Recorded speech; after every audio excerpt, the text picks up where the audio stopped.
बिस्मिल्लाहिर्रहमानिर्रहीम, अस्सलामु अलैकुम। अली सलमान GTV के तमाम नाज़रीन को जी स्पोर्ट्स में एक दफ़ा फिर खुश आमदीद कहता है कि जहाँ पर आज भी हम बात करेंगे पाकिस्तान के स्पोर्ट्स के हवाले से और ख़ास तौर से पाकिस्तान क्रिकेट के हवाले से कि जहाँ पर आज पाकिस्तान और इंग्लैंड की टीमों के दरमियान एजबिस्टन में सीरीज़ का तीसरा और आखिरी एक रोज़ा मैच खेला जा रहा है कि जहाँ पर पाकिस्तान ने पहले बैटिंग करते हुए बाबर आजम के शानदार 158 रन की बदौलत और इमामुल हक और मोहम्मद रिजवान की शानदार बैटिंग की बदौलत 331 रन स्कोर किए 9 विकेटों के नुकसान पे, और जवाब में इंग्लैंड इस वक्त अपनी बैटिंग को जारी रखा हुआ है। इस मैच का क्या नतीजा होगा इस पर ज़रूर हम बात करेंगे, लेकिन अब तक जो कुछ सीरीज़ में हुआ इसको एनालाइज करेंगे। और आज मेरे साथ जो शख्सियत मौजूद है पाकिस्तान क्रिकेट का एक बहुत बड़ा नाम, एक ऐसा नाम कि जिस पे पाकिस्तान खुद भी यकीनी तौर पर फ़ख्र करता होगा। मोहम्मद फैमिली का एक इतना कंट्रीब्यूशन है पाकिस्तान के क्रिकेट में कि जिसका जितना तस्करा किया जाए कम है। बहुत सारे रिकॉर्ड हैं इस फैमिली के पास पाकिस्तान के लिए। वह जो फर्स्ट क्लास क्रिकेट है उसमें सबसे बड़ी इनिंग खेलने वाले इनके फादर हनीफ मोहम्मद साहब के, जिन्होंने बड़ी उम्दा कारकर्दगी का मुजाहरा किया।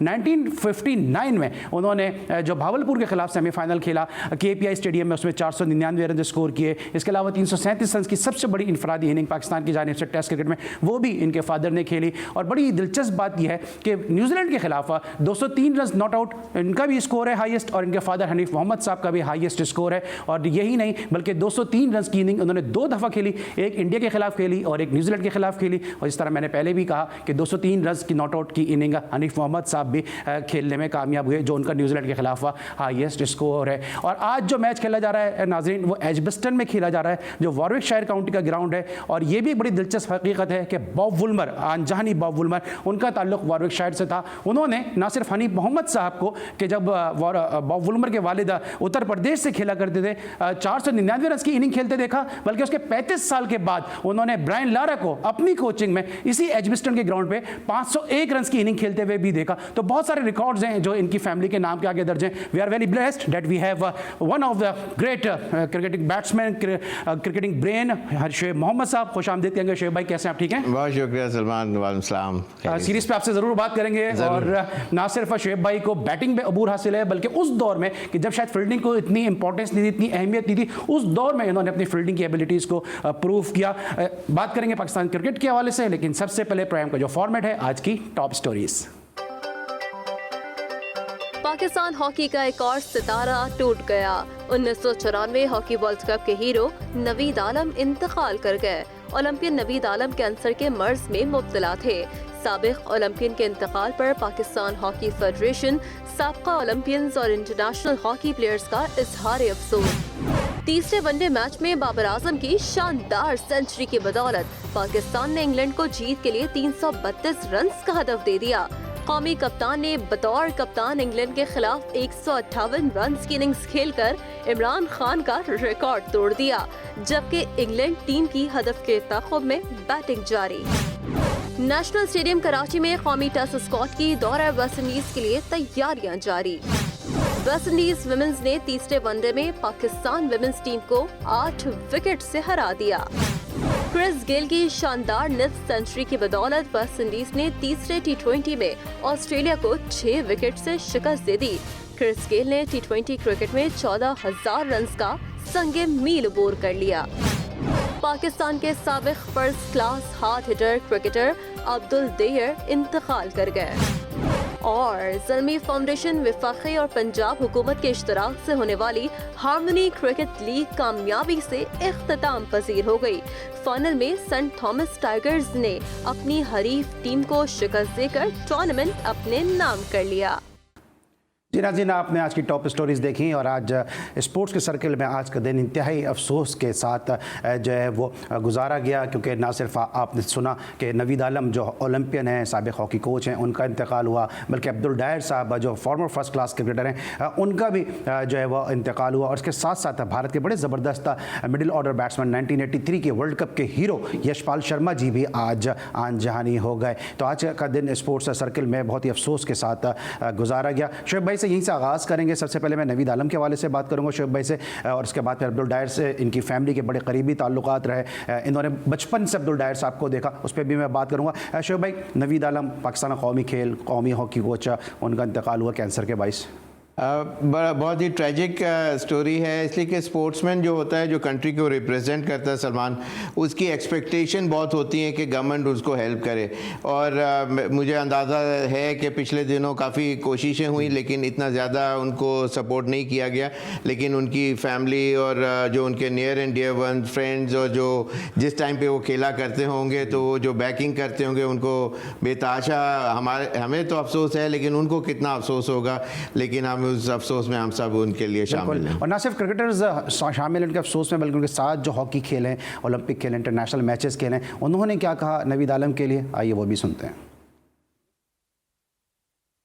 उसकी जो हॉकी की खिदमात हैं उनको हमेशा याद रखा जाएगा। 94 वर्ल्ड कप में नवीद आलम ने बहुत शानदार खेल का मुजाहरा किया और उसका एक अहम रोल था उस वर्ल्ड कप को जीतने में। नवीद आलम के साथ मेरी बहुत सारी यादें वाबस्ता हैं। नवीद आलम का मैं मैनेजर कोच रहा हूं और कई साल वो मेरे साथ रहे हैं। मैं समझता हूं कि बहुत अच्छा खिलाड़ी, डेयरिंग और फाइटर था।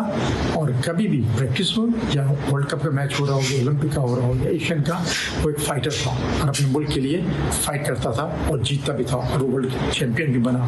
नवीद आलम 94 की टीम का एक इंतहाई अहम प्लेयर था जिसकी बहुत ज़्यादा ग्रेट कंट्रीब्यूशन थी और वो हॉकी में एक बहुत ही बड़े फाइटर थे। पाकिस्तान से बहुत प्यार करते थे और हर वक्त चाहते थे कि पाकिस्तान की हॉकी टीम जीते। नवीद आलम 94 वर्ल्ड कप के विनिंग मेंबर के अहम किरदार अदा किया था उन्होंने। और मेरे साथ काफ़ी अर्सा उन्होंने हॉकी खेली, ख़ास तौर पे 4 साल जूनियर हम लोग साथ खेले। और मैं समझता हूँ कि नेक इंसान थे। तो मेरे लिए तो एक बहुत ज़्यादा शॉकिंग न्यूज़ थी कि वो आज मेरा भाई इस दुनिया में नहीं है। अल्लाह ताला उसकी मग़फ़िरत करे और उसके बच्चों को सब्र जमील दे। हम कोशिश करेंगे कि इंशाअल्लाह ताला जो भी उनकी फैमिली के साथ या उनके बच्चों के साथ जो हेल्प हो सकती है वो जितना हो सकेगा इंशाअल्लाह ताला वो ज़रूर करने की कोशिश करेंगे। जी, नवीद आलम आज हम में नहीं रहे लेकिन जो उनकी हॉकी से मोहब्बत थी वो हमेशा याद रखी जाएगी। ख़ास तौर से जो कराची हॉकी एसोसिएशन है या शौकत खानम कैंसर हॉस्पिटल में जिस तरह से उनका इलाज करवाया गया, कोशिश की गई लेकिन जब आनी होती है तो फिर वो टल के नहीं रहती। लेकिन अल्लाह ताला नवीद आलम साहब की मग़फ़िरत फरमाए और उनके अहल खाना को सब्र जमील अता फरमाए। लेकिन साथ साथ आज यशपाल शर्मा जी का भी इंतकाल हुआ हार्ट अटैक के बाइस, जिसका मैंने प्रोग्राम की इब्तिदा में तज़किरा किया। लेकिन अब्दुल डायर साहब, ये वो नाम है जो शायद आज की नस्ल इतना नहीं जानती हो, लेकिन इनकी बड़ी कंट्रीब्यूशन है पाकिस्तान क्रिकेट के हवाले से। शायद ये वो प्लेयर थे जो अपने वक्त से कहीं पहले पैदा हो गए। अगर आजकल के दौर में होते तो शायद T20 में हॉट केक की तरह इनका नाम लिया जाता, क्योंकि बहुत ज़बरदस्त हिटिंग करते थे और प्लेयर्स को बहुत ज़्यादा सपोर्ट करते थे। मोहम्मद फैमिली के जितने भी मुश्ताक मोहम्मद, हनीफ मोहम्मद साहब, सादिक मोहम्मद साहब, इनके साथ इनकी बड़ी करीबी दोस्ती थी। इस फैमिली को मोहम्मद फैमिली बहुत करीब से जानती है। मॉडर्न स्टूडियो जो एक ज़माने में पाकिस्तान में फिल्म इंडस्ट्री का गढ़ समझा जाता था, मेन स्टूडियो था, पाकिस्तान फिल्म इंडस्ट्री का हब था, वो इन्होंने जो है तामीर किया था। और उसमें इन्होंने एक ऐसी पिच बनाई थी कि जो ऑस्ट्रेलियन जो है वो एनवायरनमेंट फराम करती थी। बैट्समैन वहाँ पे जाके प्रैक्टिस करते थे ऑस्ट्रेलियन टूर की प्रैक्टिस के लिए, क्योंकि वहाँ पे इतना बाउंस उन्होंने उस पिच के ऊपर रखा हुआ था। शेख भाई, डायर साहब की बड़ी खिदमत हैं ना सिर्फ स्पोर्ट्स के हल्कों में बल्कि बॉलीवुड, लॉलीवुड और बहुत सारे फिल्म स्टार जो हैं वो उनके बड़े करीबी ताल्लुकात हैं। आपकी फैमिली की तो बहुत करीब रहे वो। बहुत बचपन में मुझे याद है कि अब्दुल अंकल के वहाँ हम लोग हफ्ते में 2 से 3 दिन वहीं होते थे, बल्कि इतना लेट हो जाते थे कि डैडी को हमें गोद में उठा के रात को गाड़ी में बिठाना पड़ता था। बहुत ही थोड़ा gentleman, very down to earth और बहुत ही हेल्पिंग। जो उस ज़माने के क्रिकेटर्स को उन्होंने बेताशा हेल्प करी। अपने जैसी जो पिच है, 3-4 पिचों का एक जैसी वो विकटें थी। डैडी खुद वहाँ जाके वहाँ रेगुलर प्रैक्टिस किया करते थे और जो फैसिलिटीज़ थी वो बहुत ज़बरदस्त थी उनके। बेताशा फिल्म लाइन के टॉप मोस्ट वहीद मुराद साहब से लेके नदीम साहब और शमीम आरा, ये मैं खुद ने देखा है उनके घर पे। तो बहुत ही फ्रेंडली उनका नेचर था और लोगों को बहुत हेल्प। वेस्ट इंडीज़ के अगेंस्ट साइड मैच खेले हैदराबाद में 56-57 में जब वेस्ट इंडीज़ आई थी। ईगलेट्स की टीम पाकिस्तान की जो 1954 में इंग्लैंड गई थी उसके भी वो रुकन थे और वो बहुत ही हार्ड हिटिंग, जैसे आपने कहा कि टाइम से पहले बहुत हार्ड हिटिंग के लिए मशहूर थे। लेकिन ये कि जब मैचेस, बड़े मैचेस के अंदर वो इतना नहीं वो, लेकिन ये कि नेट वगैरह के अंदर उनको कोई देखे तो कोई हाथ भी ना डाले। बहुत extremely powerful hard hitter batsman. आज उनकी बहुत अफसोस हुआ मुझे, और मतलब तमाम जितने उनके फ्रेंड सर्कल के जो लोग थे, it was almost unbelievable for them. इसलिए कि उनसे कल बात हुई थी और आज सुबह मेरा अंदाज़ा है, उनके बेटे अदनान से मेरी बात हुई कि वो कोई हार्ट अटैक से उनका कुछ ही पास्ड अवे, नॉट थ्रू कोविड-19। कोविड का आ रहा है, वो न्यूज़ में ये आ रहा है, लेकिन वो मेरी डायरेक्टली बात हुई है तो इसलिए मुझे पता है इस बात। ऑलराइट, इस वक्त पाकिस्तान और इंग्लैंड की टीमों के दरमियान सीरीज़ का तीसरा और आखिरी एक रोज़ा मैच भी जारी है और अब से थोड़ी देर पहले तक 331 रन के हदफ के ताक़ुब में 165 रन स्कोर किए थे। इंग्लैंड ने 25वें ओवर का खेल जारी था, 5 खिलाड़ी उनके आउट हो चुके थे। शोएब भाई से यहीं से आगाज़ करते हैं। शोएब भाई, पाकिस्तान इस सीरीज़ में बहुत बुझा बुझा नज़र आया। मुझे याद है इसी एजबिस्टन में आपने भी एक टेस्ट मैच में 50 रन की इनिंग खेली हुई है, तो क्या माहौल है? क्या आपका लगता है फुल ऑफ रन ये पिच है, या आपको लगता है कि थोड़ा सा बैट्समैन के लिए मुश्किल होती है? देखिए, पिच आपका कॉन्फिडेंस लेवल क्या है और वो चीज़ आपको, आपकी मोटिवेशनल लेवल क्या है, आप कितने माइंडसेट से स्ट्रॉन्ग हैं, ये तमाम चीज़ें। बाज़ दफ़ा पिचेस ज़रूर डिफ़िकल्ट आती हैं, लेकिन one has to fight against it. You have to fight against time. जब टाइम आपका नहीं है तो आपको लड़के उसके ऊपर रहना है, और फिर एक थोड़ी देर के बाद पता चला कि जी everything is going smoothly for you, swimmingly for you. तो इस किस्म की चीज़ें, but you have to wait for the right time. और क्रिकेट के अंदर इसी तरह है कि आप उसकी बॉल की मेरिट के हिसाब से, pace of the ball, technical ability आपकी स्ट्रांग हो तो आप सर्वाइव कर सकते हैं। आपने राइट टाइम की बात की, तो इस वक्त मेरे साथ एक बहुत ही ज़बरदस्त पर्सनैलिटी मौजूद है इंग्लैंड से, जिस वक्त एजबिस्टन में मैच भी देख रहे हैं। मोहम्मद फैमिली का एक और बहुत बड़ा नाम मुश्ताक मोहम्मद साहब ने इस वक्त मुझे टेलीफोन लाइन पे ज्वाइन किया। अस्सलाम वालेकुम मुश्ताक भाई, कैसे हैं आप? ठीक। सर, इस वक्त आप मैच में भी मौजूद हैं, लेकिन आपको ड्यूरिंग द मैच आपको ये इत्तला मिली है डायर साहब के हवाले से। सबसे पहले तो कुछ मेमोरीज अपनी शेयर कीजिएगा डायर साहब के हवाले से। हाँ जी, बहुत अफसोस हुआ अब्दुल भाई का सुन के। वो हमारी जिंदगी के बहुत अहम हिस्से में थे। और पाकिस्तान क्रिकेट की मैं आपको क्या बयान करूं, जितनी उन्होंने खिदमत की शायद किसी और इंडिविजुअल ने नहीं की होगी। ये बिल्कुल सही कहा मुश्ताक भाई, क्योंकि अभी शोएब भाई भी हमारे साथ स्टूडियो में मौजूद हैं। वो बता रहे हैं, उन मेमोरीज को शेयर कर रहे हैं, किस तरह आप लोग प्रैक्टिस करते थे। फिर वो स्क्वायर बता रहे हैं कि जहाँ पे आप लोग जाके ऑस्ट्रेलिया या बाहर के मुल्कों के हवाले से तैयारी किया करते थे। उन्होंने पाकिस्तान में जब क्रिकेट शुरू हुई थी 15 में 16 में, उन्होंने पाकिस्तान क्रिकेट को बहुत ज़्यादा प्रमोट किया।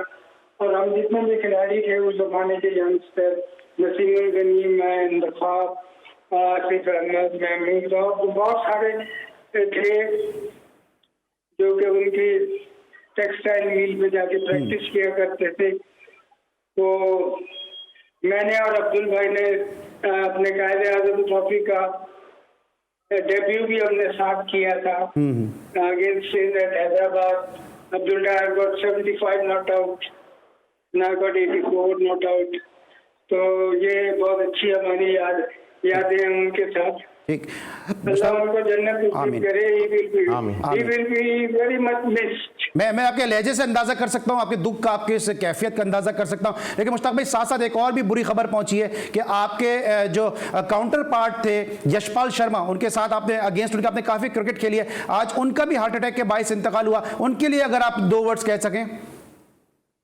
वो भी इंडिया के बहुत बड़े इम्पोर्टेंट खिलाड़ी थे Sharma. His contribution to Indian cricket is tremendous, and obviously उनके जितने यार दोस्त हैं, उनके रिश्तेदार हैं, Indian cricketers, they will miss him for his contribution, and as a human being he was a lovely person to be with। ठीक है। अच्छा मुश्ताक भाई, इस वक्त क्या सूरत हाल लग रही है आपको? 165 है, इंग्लैंड के 5 आउट हो गए। इसी ग्राउंड पे आप वो मैच खेले हुए हैं कि जहाँ पे 9वीं विकेट पे 64 रन की पार्टनरशिप एंडी मरे और एंडी रॉबर्ट्स ने कर दी थी, डेरिक मरे और एंडी रॉबर्ट्स ने कर दी थी। तो आपको लगता है कि ये मैच पाकिस्तान जीत जाएगा, या आपको लगता है थोड़ी मुश्किलात होंगी यहाँ? अभी तो जरा मजेदार हो गया मैच, उनके 5-6 खिलाड़ी आउट हो गए और Pakistan I think can come back. अगर एक आधा विकेट और पाकिस्तान को मिल जाए तो England will be under pressure. ठीक है, thank you so much Mushtaq भाई। आप हमारे साथ इंग्लैंड से मौजूद थे, एजबेस्टन से, जिस ग्राउंड में मौजूद हैं और इस मैच को देख भी रहे हैं और इस मैच के वाले से अपनी राय से हमें आगाह भी कर रहे थे। इसलिए लेंगे ब्रेक, और जब ब्रेक के बाद वापस आएंगे तो मजीद इस सीरीज़ को एनालाइज करेंगे शोएब मोहम्मद साहब के साथ। मिलते हैं छोटे से ब्रेक के बाद।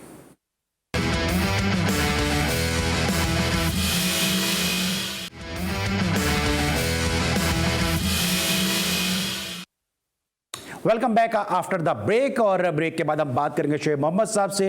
मोहम्मद फैमिली का एक बहुत बड़ा नाम है और एक और भी इनका रिकॉर्ड है कि दुनिया के उन 5 बैट्समैनों की फहरिस्त में शामिल हैं कि जिन्होंने एक ही मुल्क के खिलाफ 5 लगातार टेस्ट मैचेस में 5 सेंचुरियां की हैं। और इस फहरिस्त में हैरानकुन तौर पर इंडिया का कोई भी बैट्समैन शामिल नहीं। डॉन ब्रैडमैन इस फहरिस्त का हिस्सा है, जैक कैलिस इस फहरिस्त का हिस्सा है, स्टीवन स्मिथ इस फहरिस्त का हिस्सा है। तो इस तरह शोएब मोहम्मद साहब भी इसी फहरिस्त का हिस्सा है। तो सिर्फ दुनिया के 5 बैट्समैनों में इनका नाम आता है। लेकिन आज हम देखते हैं कि हमारे बैट्समैन स्ट्रगल करते नजर आते हैं। शोएब भाई, क्या वजह है कि स्ट्रगल क्यों कर रहे हैं हमारे बैट्समैन? क्या टीम का सिलेक्शन सही नहीं है, या बहुत से लोग ये बात करते हैं कि हम जो शॉर्टर वर्जन से जो टीम सेलेक्ट करते हैं, पीएसएल को हमने फोकस किया हुआ है? बिल्कुल, बात यही है कि shorter format of the game के ऊपर इजी एक्सेस है, वो बोर्ड की गलती है बेसिकली। और नेशनली मीडिया उस चीज़ को हाईलाइट इसलिए करता है कि अट्रैक्शन है उसके अंदर। तो बात यह है कि जिस चीज़ के अंदर आपको इजी एक्सेस मिल रहा है, आपको इतने मैचेस पाकिस्तान के लिए खेलने को मिल रहे हैं, पैसे भी उतने ही मिल रहे हैं और सारी तमाम चीज़ें, ग्लैमर भी उसी में मिल रहा है, तो आपकी नज़र जो है वो दूसरी तरफ नहीं जाती और उसके ऊपर एम्फेसिस नहीं जाते। एक मैं था 2009 में जब सेलेक्टर था, 3 दफ़ा बना, तो 2009 में क्या हुआ कि एक टेस्ट मैच आने वाला था, सीरीज थी, और एक प्लेयर ने 2-3 शॉट निकल के मारे। टेस्ट मैच की प्रैक्टिस हो रही है, 2-3 फास्ट बॉलर को निकल के ऊंचे ऊंचे शॉट मार दिए और सारी बीच में ही गिरी, ये नहीं कि क्रॉस भी हो रही है, छक्का उसमें से, और चौथी 5वीं बॉल पे तो एज भी लगी। कोई आके, मैंने ये देखा कि कोई एम्फेसिस मना नहीं कर रहा उस प्लेयर को कि यार ये तुम क्या कर रहे हो, टेस्ट मैच की प्रैक्टिस हो रही है। तो ये कॉन्सेप्ट, जब आपका माइंडसेट इस तरह के ऊपर के जो भी कोचेस जो होंगे उस वक्त, बात ये कि जब आपको टेक्निकल एबिलिटी, आपका गेटवे ओपनिंग ज़रा सी भी ओपन हुआ तो बॉल ने उसको आपको समहाउ द अदर ले जाना है 10 रन पे, वरना 20, वरना 40 के अंदर तो वो बॉल पड़ेगी ही, अगर आपका जो solid foundation, technical ability strongest नहीं होगी। हर बैट्समैन को प्रॉब्लम ज़रूर आती है, लेकिन वो उसको कोप करता है, वो उसको स्ट्रगल करके उस टाइम पीरियड को निकाल देता है, फिर बॉल आपका सिंक्रोनाइज अच्छे हो जाता है, आपका हैंड एंड आई कोऑर्डिनेशन, और फिर आप अकॉर्डिंगली खेलने लगते हैं और रन फ्लो स्मूथली आना शुरू हो जाता है। हमारे प्लेयर कम वक्त में ज्यादा बड़ा शॉट खेलना चाहते हैं और 4 रन की जगह 8 रन लेना चाहते हैं एक बॉल के ऊपर, वो पॉसिबल नहीं है। Cricket does not come easy, does not come overnight। इसके ऊपर मेहनत करनी पड़ती है। पाँव रख के चौका छक्का, कोई भी, अभी रोड पे भी आप जो चल रहे हैं लोग, उनमें भी बुलाएंगे तो वो 1-2 छक्के वो भी मार देंगे, चाहे कोई भी फॉर्मेट ऑफ द गेम होगा, T20 का। लेकिन इसका ये मतलब नहीं है कि वो फंसे हुए मैच को निकाल के आपको जिता देंगे। तो ये चीज़ जब तक नहीं समझेंगे हमारा बोर्ड, हमारे प्लेयर्स, कोचेस, और सबसे बड़ी पहली बात तो आपको अपने ऊपर जिम्मेदारी लेनी चाहिए, आपको अपना ओन क्रिटिक होना चाहिए। प्लेयर खुद इसकी जिम्मेदारी लें रादर देन कोई आके उनको सिखाए। उनको समझ आना चाहिए कि दुनिया का टॉप प्लेयर क्या शॉट खेल रहा है और क्या चीज़ अवॉइड कर रहा है।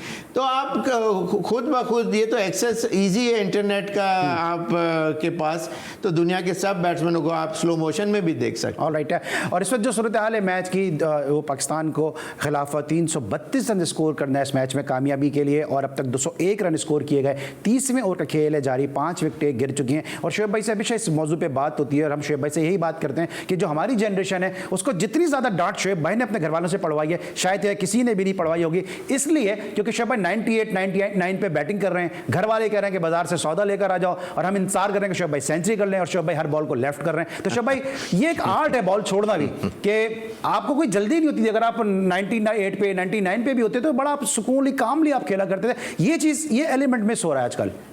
बिल्कुल, देखो, हर बॉल, हर सेशन आप की इंपॉर्टेंस अपनी अलग होती है। एक दूसरी जो मोस्ट इम्पॉर्टेंट जो चीज़ है ना, वो आपका स्कोर बोर्ड बताता है कि वो क्या कह रहा है, आपको वो शॉट्स अलाउ कर रहा है कि नहीं कर रहा।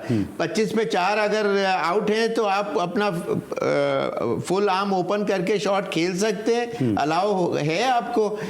अगर उसी शॉट पे आप आउट हो गए तो आपके ऊपर पूरी टीम रिलाई कर रही है, तो वो इस तरह अगर आप आउट होंगे तो टीम कहाँ चली जाएगी। तो बात यह है कि आपको खुद समझिए, आप पाकिस्तान टीम में you can not walk in as a student, you got to be a teacher right at the top. When you are batting for a country then you are representing it, then you got to be a teacher out there and you have to be master in your own field. Master करना पड़ेगा ना। Students की तरह अगर जाके आप खेलेंगे तो फिर उसका नुकसान पाकिस्तान को होगा। क्या लगता है आपको, इस वक्त हमारा जो प्राइम बैट्समैन है वो है बाबर आजम। आज हमने देखा कि जैसे ही आज पाकिस्तान की पहली विकेट गिरी, बाबर आजम साहब बैटिंग करना है, 14 बॉल्स उन्होंने ली अपना पहला रन लेने के लिए। तो यहां से जो प्रेशर आना शुरू होता है, उसके बाद ठीक है उन्होंने 158 रन स्कोर किए, लेकिन आपको नहीं लगता है कि बहुत ज्यादा टाइम लेते हैं, बहुत टाइम कंज्यूमिंग है। अगर दूसरी तरफ इंग्लैंड को देखते हैं तो वो बिल्कुल एंजॉय कर रहे हैं अपने क्रिकेट को और बहुत ही सुकून से खेल रहे होते हैं। देखिए, एक जो दुनिया का टॉप बैट्समैन है ना, वो he is bound to come back sooner और लेटर, और वो अपनी प्राइड रखता है अपने नाम की प्लेट के ऊपर कि ये जो नाम का जो प्लेयर है उसने 5 में से 3.5 से 4 इनिंग में परफॉर्म करना है। 2 इनिंग उसकी खराब हो गई थी, तो उसने, और 50 over is complete inning basically कहना चाहिए। उस कंप्लीट इनिंग के लिए, और हमारे पीछे दोनों मैचेस में क्या देखने में आया कि पूरे ओवर्स नहीं खेलने को, 47 वाले में भी पूरे शायद नहीं खेले थे, और 50 वाले ओवर में भी पूरे ओवर्स नहीं खेले, उनको भी नहीं खेलने दिया। 169 बॉल्स वर लेफ्ट जब हम मैच हारे हैं, तो उनको भी हमने पूरे ओवर तक बैटिंग कर दी। तो बात वो यही है कि उसने आके अपना, शायद पहले 2 मैचेस के अंदर वो हरिडली वो उन बॉलों के ऊपर थोड़ा सा वेवर्ड वो खेल गया। बॉलें भी बहुत अच्छे कॉरिडोर में पड़ी हुई थी कि खेलें कि छोड़ें वाली बात थी, तो बॉल अच्छी थी तो वहाँ से उसको वो एज ले गई उसको। तो बात ये है कि उसने अपना इस दफ़ा टाइम लिया, जब उसने देख लिया कि इस पिच के क्या हाइट एंड बाउंस और सीम कितना हो रहा है मैक्सिमम, तो वहां से फिर उसने फिर रन फ्लो शुरू कर दिया। शुरू सीरीज के स्टार्टिंग से पहले यूनुस खान का जो फियास्को हुआ, आपको लगता है उसने भी थोड़ा सा डैमेज किया, या आपको ऐसा लगता है कि यूनुस खान के जाने से कोई फर्क नहीं पड़ा?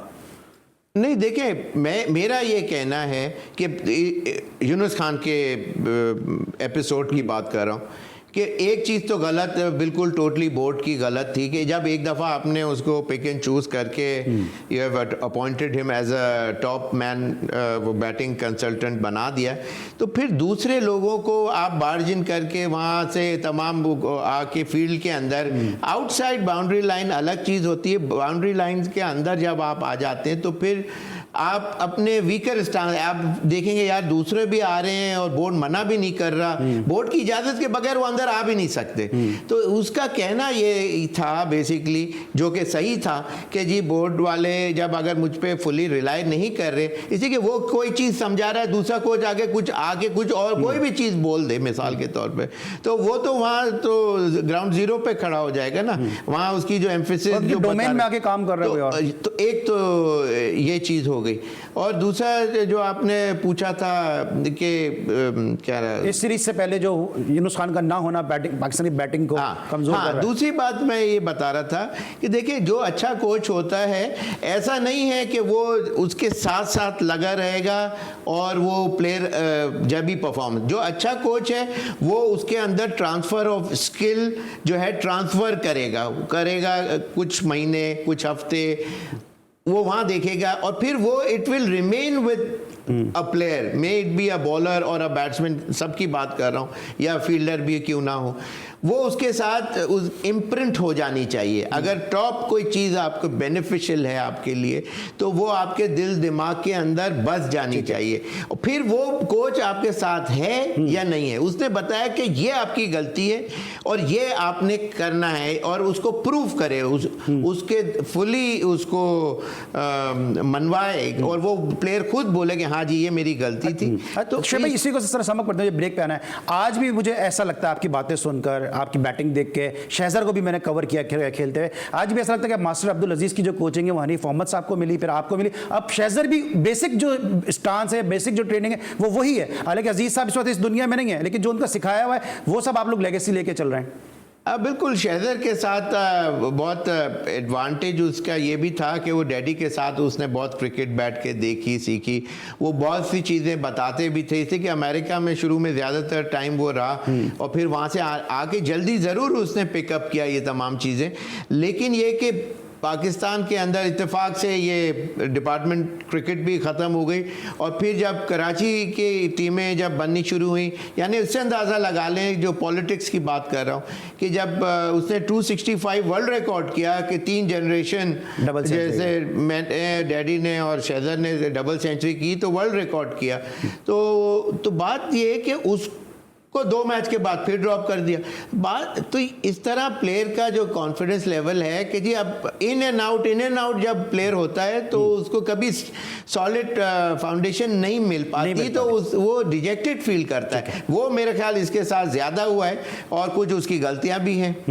बिल्कुल। और मुझे याद है अभी जब लास्ट कायद-ए-आज़म ट्रॉफी का मैच में कवर कर रहा था, बड़ी ज़बरदस्त बैटिंग कर रहे थे, 75 पे शहज़र खेल रहे थे और बिल्कुल सही कहा शोएब भाई ने कि जिस तरह से डिपार्टमेंटल क्रिकेट बंद हुई है उसका काफ़ी प्लेयर्स को लॉस हुआ है। उसका एक विक्टिम शहज़र मोहम्मद भी हैं। 3 जनरेशन ने डबल सेंचुरी स्कोर की, हनीफ मोहम्मद साहब, शोएब मोहम्मद साहब और फिर शहज़र मोहम्मद ने डबल सेंचुरी स्कोर की। लेकिन दूसरों को फिट कराने वाला खुद क्यों मिसफिट है, ये हम पूछेंगे एक ब्रेक के बाद शोएब मोहम्मद साहब से।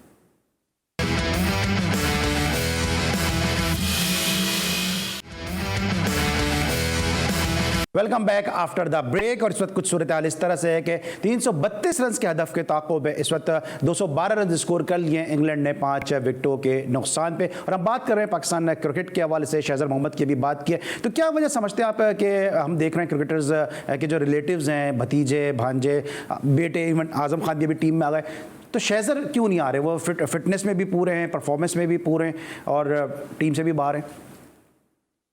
वही ना, कुछ ना कुछ कहीं ना कहीं कोई somehow the other कोई जेलसी ज़बरदस्ती वो कर लेते हैं लोग कि जी इनको क्यों एडेड एडवांटेज मिले। एडेड एडवांटेज नहीं मिलता है जब तक अनलेस यू डोंट परफॉर्म, आप उस जगह पे आ ही नहीं सकते। आप अगर कोई वर्ल्ड रिकॉर्ड कर रहे हैं तो कोई किसी और ने तो नहीं बल्ला पकड़ के, वरना आप खुद कर लेते। और बाज़ कोचेस पीछे उन लोगों ने जो कराची के, जो मैंने पॉइंट आउट भी करा था, और उनके जो बिहेवियर था वो बहुत आईब्रो रेजिंग था मेरी नज़र में और दूसरों की भी। और उसको जब हाईलाइट किया तो फिर बोर्ड ने उसके ऊपर एक्शन भी लिया। और लेकिन बात यही है कि एक बच्चे का जो टाइम पीरियड होता है वो किल होता जाता है, तो उस तरह से वो चीज़ देखने में आई। और इस तरह कुछ लॉबी सिस्टम जो कहना चाहिए, यही समझूं कि ये माजी की कहानी दोहराई जा रही है कि जब शोएब मोहम्मद बैटिंग करते थे तो 10 अपने खिलाफ होते थे, 11 सामने वाली टीम के खिलाफ होते थे। यही सलमान रुक जाओ तुम कह रहे हो ना 99 पे आप क्यों कॉशियस होते थे, यही वजह थी।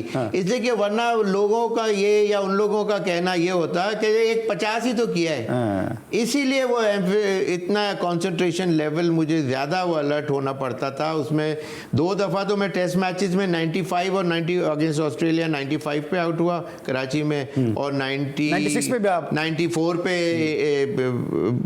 और 95 पे 2 इनिंग ऐसी हुई, दोनों 2 सेंचुरियां इस तरह मिस हुई। खैर 90s में इंसान आउट हो जाता है, लेकिन कॉशियस होना कोई बुरी बात नहीं, इसलिए कि आपको एक लैंडमार्क मिलता है 3 फिगर्स का, जो 100 रन हैं उसकी इंपॉर्टेंस इज़ अ डिफरेंट। वो आपका खुद का कॉन्फिडेंस बढ़ता है जब आप नेक्स्ट इन जाते हैं कोई भी दूसरे मैच में, और आपका रिकॉर्ड अच्छा होता है। आपके लिए कोई 4 अल्फाज कोई लोग अखबार में और हेडिंग लगती है, कॉन्फिडेंस वहाँ और बूस्ट होता है, फिर प्रेशर आता है सेलेक्टर्स के ऊपर। There are lot many things to think about, it's not a matter of just couple of runs, 1 या 2 रन और हो गए या कम हो गए तो क्या फ़र्क पड़ता है, बहुत फर्क एक रन की अहमियत होती है। और शोएब भाई ने बात की ना 99 पे ये क्यों बॉल्स लेफ्ट करते थे, तो शोएब भाई को तो शायद याद होगा नहीं होगा, लेकिन मुझे याद है क्योंकि मैं तो ग्रास रूट क्रिकेट का आदमी हूँ, कि विल्स कप का एक मैच हो रहा था पीआईए और कराची का, और कराची के खिलाफ पीआईए को मैच जीतने के लिए सिर्फ 1 रन दरकार था और शोएब भाई 99 पे बैटिंग कर रहे थे। तो कराची के कप्तान ने, जो सब विकेट कीपर भी थे,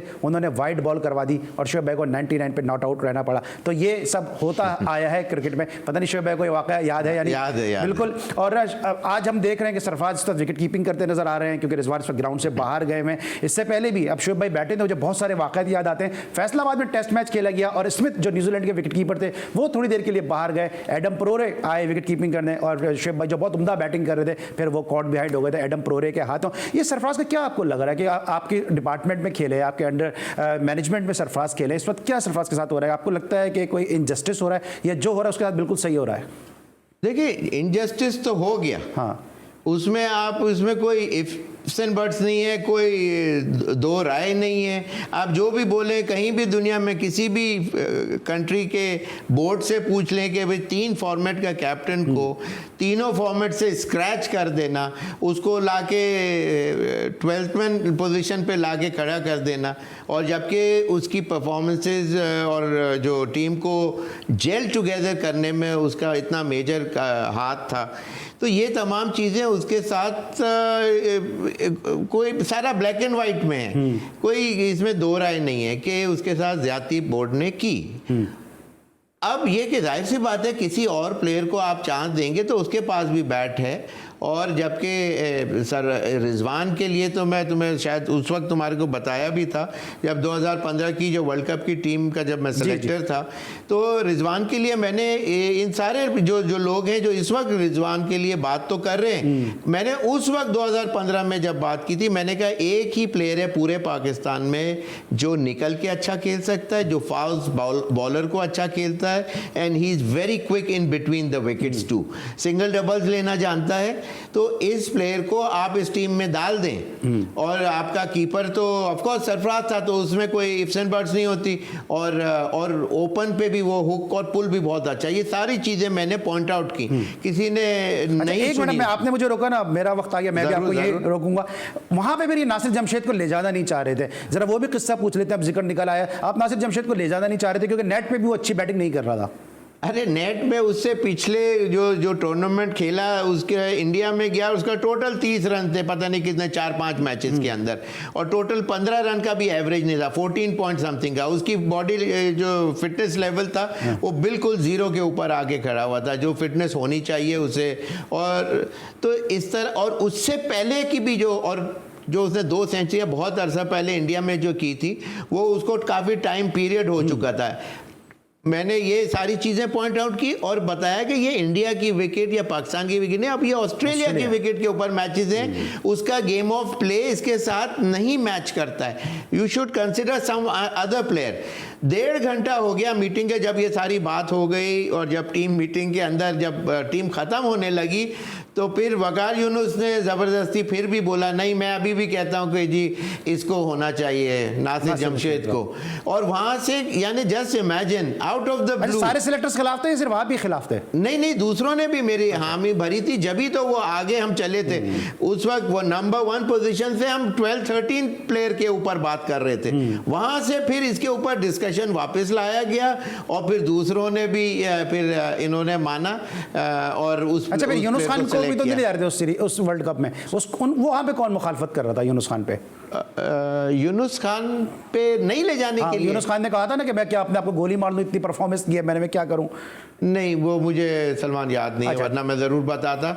लेकिन वो तो मेरा ख्याल से he was an automatic choice, मैं नहीं समझता कि उसके ऊपर कोई बात हुई। लेकिन बहरहाल उनको फिर इंडिया के मैच में उन्होंने कहा कि मुझे नाकाम कराने के लिए मे बी कोई, या तो मुझे याद नहीं आ रहा या वो कोई और टाइम था, जब मुझे याद है वो हेडिंग जो स्टेटमेंट आया था कि मैं क्या करूँ। ठीक है, कोई बात नहीं, वापस आ जाते हैं जरा इस मैच में। मुश्किल सूरत है शुभ भाई, अब ये आपको लगता है कि पाकिस्तान क्रिकेट को जब आप देखते हैं, फील्डिंग स्टैंडर्ड पाकिस्तान का, आज भी आप देखें कितने आसान कैचेस ड्रॉप हुए, फील्डिंग का स्टैंडर्ड भी काफ़ी ख़राब होता नजर आ रहा है। जब आप कराते थे, जब पाकिस्तान की टीम के साथ बताओ फील्डिंग कोच थे, तो आप पे ये कहा गया था लोगों ने, जो आपके साथ ही खेलते थे, उन्होंने टीवी प्रोग्राम में बैठ के कहा गया कि जी ट्रेडिशनल फील्डिंग कराते हैं शुएब भाई, और प्लेयर इनसे खुश नहीं है। लेकिन आज हम देखते हैं कि बहुत आसान कैचेस छूटते जा रहे हैं।